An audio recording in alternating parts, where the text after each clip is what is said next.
Sir నమస్కారం sir. నమస్తే అండి. సార్ 'సూపర్ స్టార్' రజనీకాంత్ గారు మొన్నే 'కూలీ'తో మనందరిని కూడా పలకరించారు. సో, ఆ సినిమా వరకైతే సినిమా ఇండస్ట్రీలో ఆయన ప్రస్థానాన్ని దాదాపు 50 సంవత్సరాలైతే పూర్తి చేసుకున్నారు సార్. ఈ సందర్భంగా చాలామంది సినీ ప్రముఖులు, పొలిటీషియన్స్ అందరూ కూడా ఆయనకు విషెస్ తెలియజేశారు. మరి ఈ 50 సంవత్సరాల సినీ ప్రస్థానం గురించి మీరేం చెప్తారంటే, ఒక బస్ కండక్టర్ నుంచి సూపర్ స్టార్ వరకు ఎదిగిన ఆయన ప్రస్థానం గురించి మీ మాటల్లో ఒకసారి చెప్తారా సార్?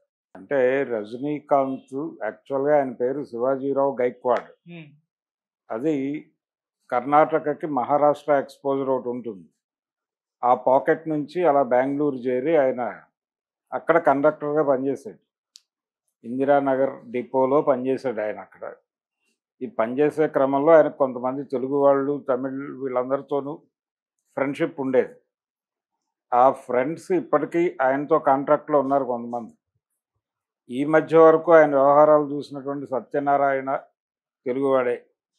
అలా రజనీకాంత్ అక్కడి నుంచి మొదలుపెట్టి స్టేజ్ పెర్ఫార్మర్ కూడా అతను.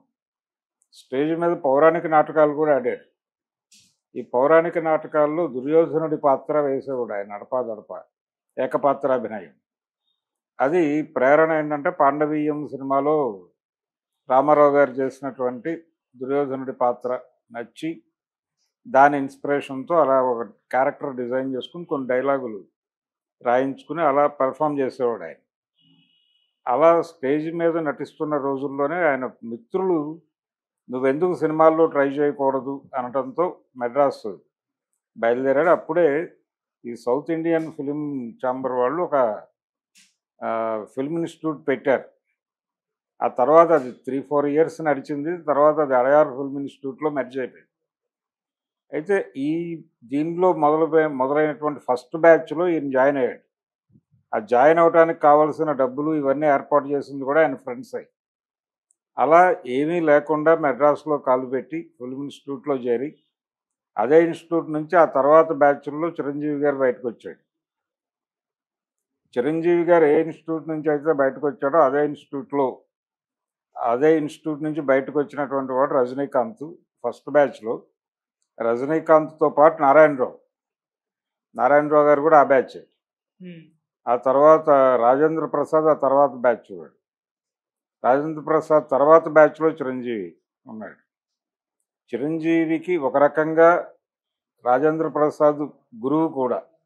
అంటే మైమ్ క్లాసెస్ చిరంజీవి గారి బ్యాచ్‌కి మైమ్ క్లాసెస్ రాజేంద్ర ప్రసాదే తీసుకున్నాడు. అది వారే చెప్పుకున్నారు స్వయంగా.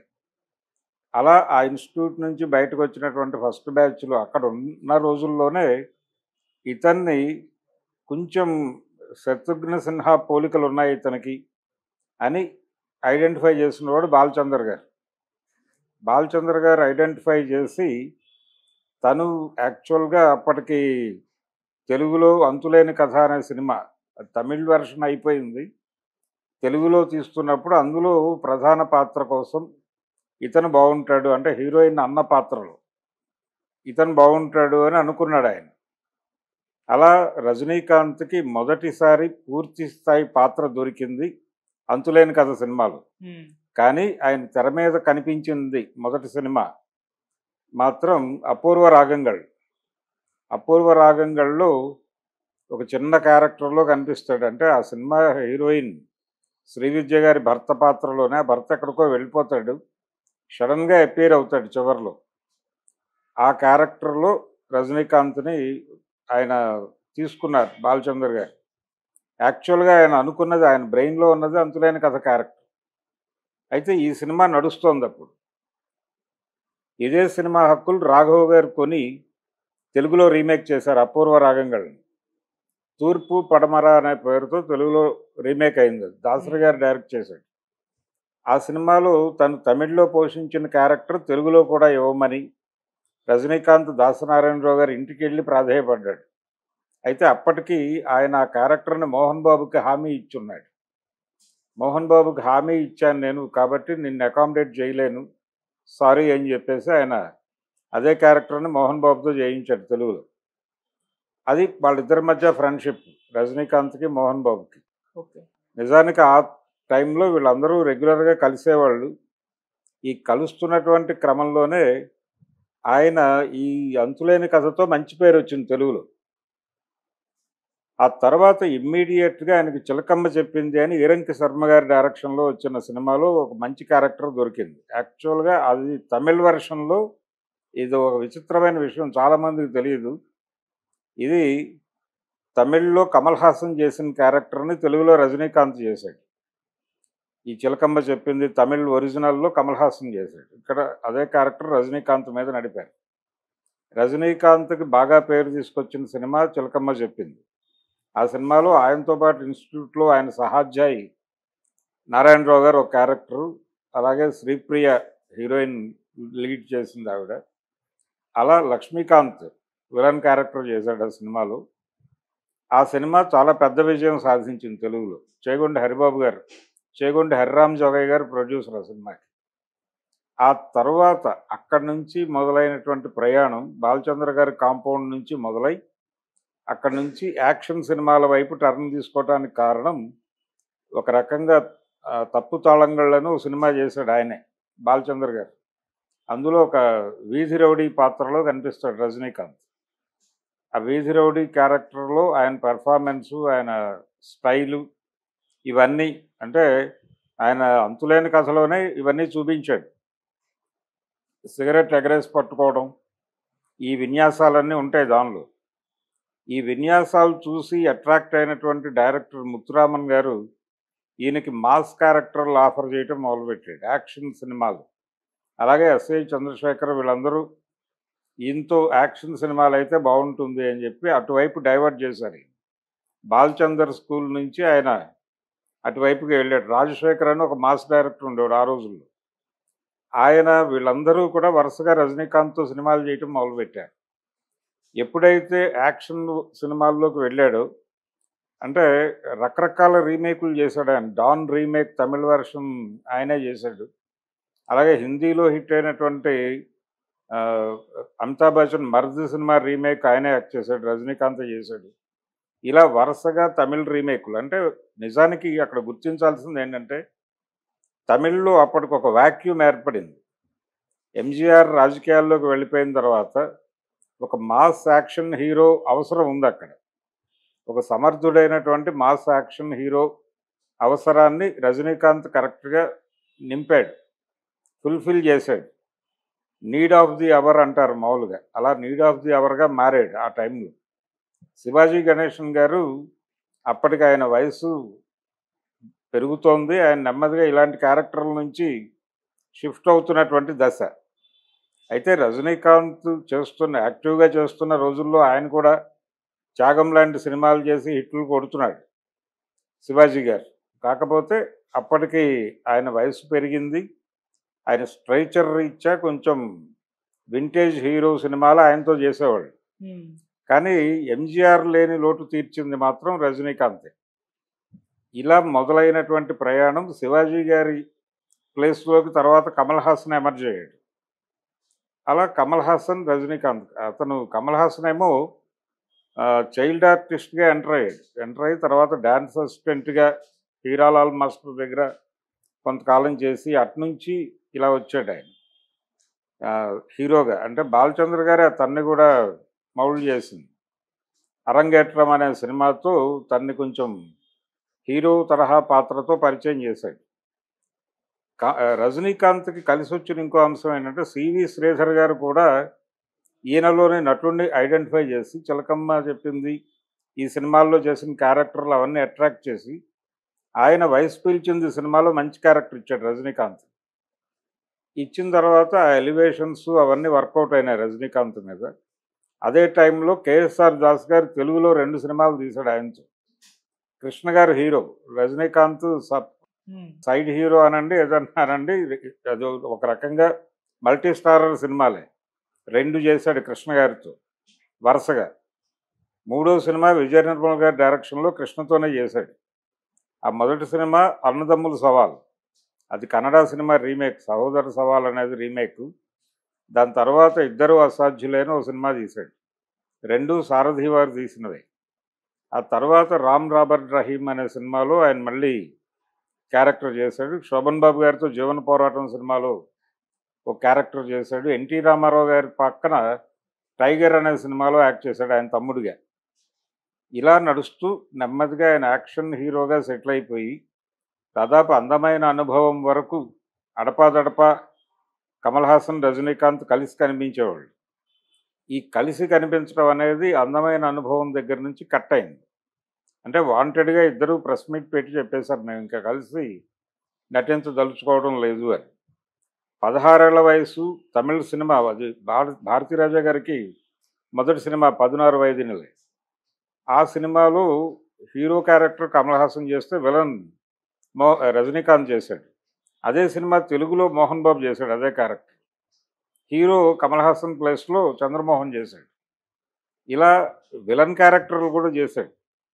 ఇది కథ కాదు అనే సినిమాలో జయసుధ భర్త పాత్రలో ఒక సాడిస్ట్ భర్తగా చిరంజీవి చాలా అద్భుతంగా నటించాడు. ఆయనకు చాలా పేరు వచ్చింది ఆ సినిమాలో. అదే క్యారెక్టర్ తమిళ్లో రజనీకాంత్ చేశాడు అదే క్యారెక్టర్. ఇలా ఆ రోజుల్లో తెలుగు తమిళ్ బైలింగ్వల్స్ విపరీతంగా నడుస్తున్న రోజుల్లో అటు ఇటు అన్ని వైపులా వీళ్ళే అన్నట్టుగా నడిచింది. ఈ ప్రాసెస్లోనే సుజాత ఎంటర్ప్రైజెస్ వాళ్ళతో ఒక 2 సినిమాలు చిరంజీవి, రజనీకాంత్ కలిసి చేసిన సినిమాలు కూడా ఉన్నాయి. ఒకటి రూరల్ బ్యాక్డ్రాప్లో నడుస్తుంది, ఒకటి యాక్షన్ బ్యాక్డ్రాప్లో నడిచే సినిమా చేశారు. కాళీ అని ఒకటి, తర్వాత ఏదో కొండవీడు సింహమో ఏదో ఆ టైటిల్ పెట్టి తెలుగులో వచ్చింది. ఇలా యాక్షన్ హీరోగా ఎమర్జ్ అయిపోయిన తర్వాత ఆయన ఇంకా వెనక్కి తిరిగి చూసే పరిస్థితి రాలేదు. ఈ యాక్షన్ ఓరియంటేషన్లో వెడుతున్న టైంలోనే ఆయన్ని చట్టానికి కళ్ళు లేవు అని తెలుగులో చిరంజీవి చేసిన సినిమా, దాన్ని హిందీలో రీమేక్ చేస్తూ అంధా కానూన్ అనే పేరుతో తాతినేని రామారావు గారు హిందీలో ఇంట్రడ్యూస్ చేశాడు రజనీకాంత్ని. అక్కడి నుంచి కొన్ని సినిమాలు అక్కడ నడిచినాయి హిందీ బెల్ట్లో. ఆ తర్వాత పూర్తిగా తమిళకే కాన్సన్ట్రేట్ అయ్యాడు ఆయన. అయితే రజనీకాంత్ కెరియర్లో ఒక ప్రాబ్లం ఏంటంటే శివాజీ గణేష్ని ఎంజీఆర్ వాళ్ళిద్దరూ లీడ్ హీరోలుగా తమిళ ఇండస్ట్రీలో నడిచినప్పుడు తెలుగు మార్కెట్ శివాజీ గారి సినిమాలు ఎక్కువ అట్రాక్ట్ అయ్యేది. శివాజీ గణేషన్ సినిమాలు తెలుగు ఆడియన్స్ విపరీతంగా చూసేవాడు. ఎంజీఆర్ గారి డబ్బింగ్ సినిమాలకు అంత ఆదరణ ఉండేది కాదు. కానీ తమిళ్లో ఆయనే సూపర్ స్టార్. శివాజీ నెంబర్ 2 పొజిషనే. అయినప్పటికీ శివాజీకి తెలుగు మార్కెట్ ఉండేది. అలాగే ఆ నెక్స్ట్ జనరేషన్లో రజనీకాంత్ సూపర్ స్టార్ అక్కడ, ఎంజీఆర్ ప్లేస్ అయింది. అయితే తెలుగు మార్కెట్లో కమల్ హాసన్కి ఎక్కువ పేరు ఉండేది. కమల్ హాసన్ సినిమాలకే ప్రేక్షక ఆదరణ ఉండేది తెలుగు ప్రాంతాల్లో. ఇదొక సిమిలారిటీ ఆ ముందు జంటకి తర్వాత జంటకి. ఓకే. అయితే భాషా సినిమా దగ్గర నుంచి ఆ ట్రెండ్ మారింది. భాషా దగ్గర నుంచి రజనీకాంత్ సినిమాలకు కూడా తెలుగులో మార్కెట్ మొదలైంది. ఆయన సినిమాలు ఇక్కడ రిలీజ్ చేస్తే పెద్ద హిట్లు కొట్టడం అనేది మొదలుపెట్టింది భాషాతో. తర్వాత నరసింహ, చంద్రముఖి సినిమాలన్నీ విపరీతంగా ఆడేసినాయి ఇక్కడ కూడా. ఈ ప్రయాణంలో ఆయన అంటే పెదరాయుడు సినిమా, నిజానికి దీనికంటే ముందు పెదరాయుడు సినిమాలో ఆయనే ఆ సబ్జెక్ట్ ఆయనే కొని మోహన్ బాబుకి ఇచ్చి, అది తమిళ్లో రవికుమార్ తీశాడు, దాన్ని ఈయన టేక్ ఓవర్ చేసి ఆ ప్రాజెక్ట్ని తెలుగులో మోహన్ బాబుకి ఇచ్చి చేయించాడు. అందుకని పాపారాయుడు అని పేరు పెట్టారు ఆ క్యారెక్టర్కి. ఎన్టీఆర్ రెఫరెన్స్లో భాగంగా పాపారాయుడు అని ఆ క్యారెక్టర్కి పేరు పెట్టి అందులో రజనీకాంత్తో యాక్ట్ చేయించి ఆ సినిమా కూడా చాలా పెద్ద విజయం సాధించింది. ఆ విజయంలో ఆయనకు షేర్ ఉంది రజనీకాంత్ అన్ని విధాలుగాను. ఇలా ఆయన తెలుగు ప్రేక్షకులకి ఒక స్టైల్ కింగ్గా, అలాగే ఆయన నడక అవి కూడా కొంచెం విచిత్రంగా ఉండేవి ఆ రోజుల్లో. పర్టికులర్గా అన్నదమ్ముల సవాల్లో ఆయన మెట్లు దిగి వచ్చే సన్నివేశాలు, ఆ తర్వాత ఆయన గుర్రం మీద ఎక్కే సన్నివేశాలు, అలాగే యాక్షన్ ఎపిసోడ్లో ఆయన అంటే అప్పటికి ఇంకా తెలుగు ప్రేక్షకులకి ఆ స్థాయి యాక్షన్ సన్నివేశాలు కొత్త. దాన్ని రజనీకాంత్ చాలా అట్రాక్ట్ చేశాడు జనాల్ని ఆ విన్యాసాల ద్వారా. ఆ తర్వాత మళ్ళీ చిరంజీవి ఎంటర్ అయ్యాడు. దాదాపు అంటే వీళ్ళిద్దరికీ కొంత సిమిలారిటీస్ కనిపిస్తున్నాయని రాసేవాళ్ళు ఆ రోజుల్లో పేపర్లలో. ఆ సిమిలారిటీస్ కనిపిస్తున్నాయి అనే ప్రశ్న ఒకసారి రజనీకాంత్ ముందుకెళ్ళినప్పుడు ఆయనే చెప్పాడు అప్పట్లోనే, అంటే మేమిద్దరం ఇన్స్టిట్యూట్ నుంచి బయటకు వచ్చిన వాళ్ళం కాబట్టి ఆ సిమిలారిటీస్ ఆటోమేటిక్గా ఉంటాయి అని చెప్పాడు ఆయన. అలా ఆ సిమిలారిటీస్ నడుస్తున్న క్రమంలోనే ఆయన తమిళ్లో సూపర్ స్టార్ అయ్యాడు, ఈయనేమో తెలుగులో బిగ్ స్టార్ అయ్యాడు, మెగాస్టార్ అయ్యాడు. తర్వాత ఒక సినిమా అంటే ఇక్కడ తెలుగులో అత్తకు యముడు అమ్మాయికి మొగుడు అని చేసిన సినిమా అరవింద్ గారు కోదండరామరెడ్డి డైరెక్షన్లో చేసిన సినిమా, దాన్ని తమిళ్ రీమేక్లో రజనీకాంత్ గారు చేశారు. అక్కడ రజనీకాంత్ చేసినప్పటికీ ఆ సినిమాలో రజనీకాంత్ తమ్ముడు అని ఒక క్యారెక్టర్ క్రియేట్ చేసి దానిలో చిరంజీవిని పెట్టి చేశారు. అది అలా ఒక ప్రయాణం ఉంది వీళ్ళ మధ్య. ఈ ఈ ఈ వీళ్ళందరూ కూడా మెడ్రాస్లో ఉండటము, ఆ తాలూకా ఫ్లేవరు, ఆ ఫ్రెండ్షిప్స్ అవన్నీ నడిచాయి. ఆయన రామారావు గారికి చాలా విపరీతమైన గౌరవం ఇచ్చేవాడు. ఎప్పుడు ఆయన మెడ్రాస్లో ఉన్నప్పుడు, తర్వాత హైదరాబాద్ వచ్చేసిన తర్వాత కూడా అవకాశం దొరికితే ఓసారి ఆయన్ని కలిసే ప్రయత్నం చేసేవాడు. ఇలా రజనీకాంత్ సూపర్ స్టార్డమ్, ఆ సూపర్ స్టార్డమ్ రావడం వెనకాల తెలుగు సినిమా కంట్రిబ్యూషను. ఆయన మొదటిసారి పెద్ద పాత్ర చేసింది తెలుగులోనే. అంతులేని కథ. అంతులేని కథకి ముందు ఆయన ఏమీ కాదు. అంతులేని కథ కోసమే ఆయన తీసుకున్నారు. అయితే మొదటి సినిమా అపూర్వరాగంగళ్, అది 75లో రిలీజ్ అయింది. 75 ఆగస్టు 15వ తారీఖు రిలీజ్ అయింది. దాన్ని అంటే అదే డేట్ రిలీజ్ చేయాలనుకున్నారు. ఇది కూడా కూలీ 50 ఏళ్ల తర్వాత అదే డేట్లో రిలీజ్ చేయాలనుకున్నారు, కానీ ఒక రోజు ముందే రిలీజ్ అయింది. 14వ తారీఖు ఇది రిలీజ్ అయింది, అది 15వ తారీఖు రిలీజ్ అయింది. అలా 50 ఏళ్ల కెరియర్ రజనీకాంత్ది. ఆయన అన్ని భాషల్లోనూ, అంటే తెలుగు, తమిళ్, కన్నడలో చేశాడు. ఆ తర్వాత హిందీలో చేశాడు. ఇలా 4-5 భాషల్లో ఆయన హీరో. ఆయనకి ఫ్యాన్ ఫాలోయింగ్ చాలా విపరీతంగా ఉండేది మొదటి నుంచి. అంటే వెరీ ఫస్ట్ సినిమా ఆయన అంతులేని కథ సినిమా నుంచే జనాలను అట్రాక్ట్ చేయటం మొదలుపెట్టాడు. స్పార్క్ ఉన్నటువంటి నటుడు ఆయన. అన్నదమ్ముల సవాల్ సినిమా చూసొచ్చిన చాలామంది ఈ సినిమాలో మోహన్ బాబుని కాకుండా రజనీకాంత్ని పెట్టడం అనేది చాలా హెల్ప్ అయింది అని మాట్లాడుకునేవాళ్ళు ఆ రోజుల్లో. అంటే అప్పటికి మోహన్ బాబు రైజ్ అవుతున్నాడు. భలే దొంగలు సినిమా దగ్గర నుంచి మోహన్ బాబు రైజ్ ఉంది తెలుగులో. అంటే దాస్ గారే ఆ సినిమాకు కూడా కేఎస్ఆర్ దాస్ గారే డైరెక్టర్, భలే దొంగలకు కూడా. మోహన్ బాబు కెరియర్ రైజ్ అవడానికి కూడా దాస్ గారే కారణం. భలే దొంగలు, దొంగలకు దొంగ సినిమాలతో ఆయన్ని పెంచాడు. ఆ వరుసలో వచ్చిందే ఈ అన్నదమ్ముల సవాల్. ఇది కూడా మోహన్ బాబు చేసేస్తాడేమో అనుకున్నారు. ఇక్కడ రజనీకాంత్ని పెట్టాడు ఆయన. రజనీకాంత్ని పెట్టడం వలన ఆ సినిమా కొత్తగా అనిపించి విపరీతమైన కలెక్షన్స్ రాబట్టింది ఆ సినిమా. ఆ తర్వాత వచ్చిన ఇద్దరు అసాధ్యులే కూడా అలాగే నడిచింది. అలా ఒక స్పెషల్ ఇది ఉంది తెలుగు సినిమా పరిశ్రమతో. అతనికి ఒక ప్రత్యేక అనుబంధం ఉంది రజనీకాంత్. ఇది ఆయన ప్రయాణము, 50 ఏళ్ల ప్రయాణం. అయితే మధ్యలో ఆయన రాజకీయాల్లోకి వెళ్ళాలనుకున్నాడు, వర్కౌట్ అవ్వలేదు. పార్టీ పెడతాను అని మురిపించాడు. ఆఖరి నిమిషంలో నేను పార్టీ పెట్టబోవడం లేదు అని ప్రకటించాడు. దీనికంటే ముందు, అంటే నరసింహ సినిమా కంటే ముందు, భాషా శతదినోత్సవ సభ దగ్గర నుంచి ఒక రిఫ్ట్ జరిగేది. జయలలిత గారికి ఈయనకి మధ్య చిన్న కోల్డ్ వార్ నడిచింది అక్కడ తమిళనాడులో. ఈ కోల్డ్ వార్ నేపథ్యంలోనే ఆయన వాంటెడ్గా జయలలితని పోలిన క్యారెక్టర్ ఉండాలి అని నరసింహ సినిమాలో రమ్యకృష్ణ క్యారెక్టర్ని రైటర్తో తనే డిస్కస్ చేసి చేయించుకున్నాడు.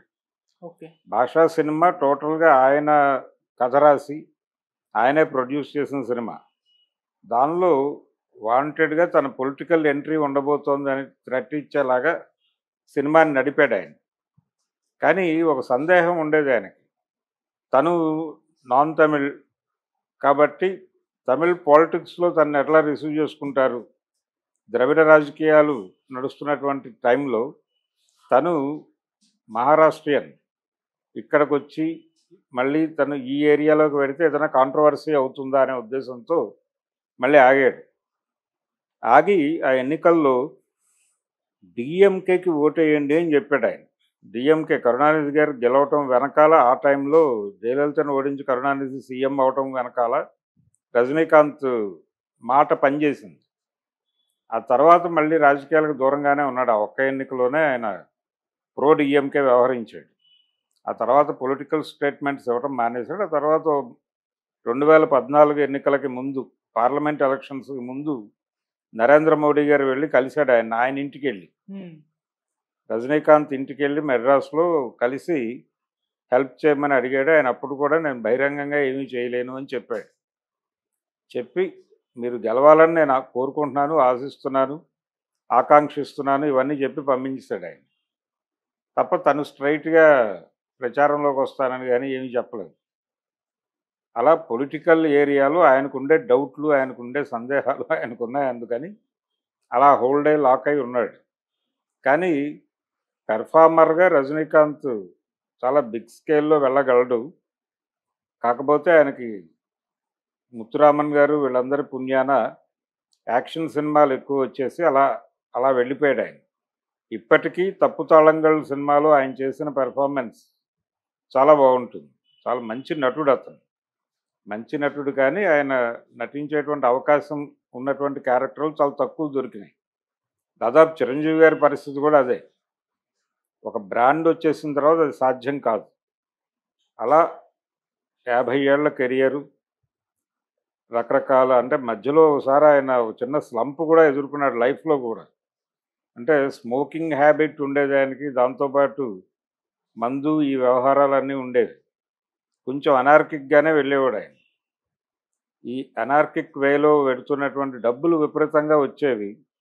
దాంతో ఆయన ఒక చిన్న లైఫ్‌లో డీవియేషన్ వచ్చినప్పుడు ఆయన అభిమానిగా ఆయన జీవితంలో ప్రవేశించిన లత గారు నెమ్మదిగా ఆయన్ని కరెక్ట్ చేయటం మొదలుపెట్టిన తర్వాత ఆయన వాటి నుంచి బయటకొచ్చాడు. చాలా యారగెంట్‌గా ఉండేవాడు ఆయన ఎర్లీ డేస్‌లో. రాఘవేంద్రరావు గారు కూడా ఒక సినిమాలో ఆయనతో నటింపజేశాడు. 'ఆమె కథ' సినిమాలో హ్మ్. రజనీకాంత్ ఒక క్యారెక్టర్ చేశాడు. క్రాంతి కుమార్ గారి సినిమా. అదొకటే. దాని తర్వాత మళ్ళీ రజనీకాంత్‌తో ట్రావెల్ లేదు ఆయన. దాసరి గారు కూడా యాక్చువల్‌గా ఆ సినిమా డైరెక్ట్ చేసి ఉండాలి. జరగలేదు.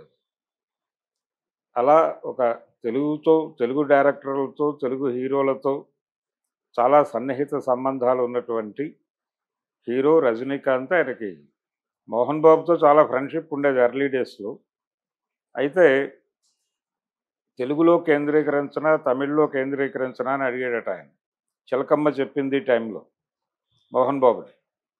అడిగితే లేదు నువ్వు తమిళ్‌లో కాన్సంట్రేట్ చేయటమే బెటర్ అని అడ్వైజ్ చేశాడు ఇతను. ఒక రకంగా అది ఉపయోగపడింది ఆయన కెరియర్‌కి. కాకపోతే రజనీకాంత్ అభిప్రాయం ఏంటంటే మోహన్ బాబు తెలుగులో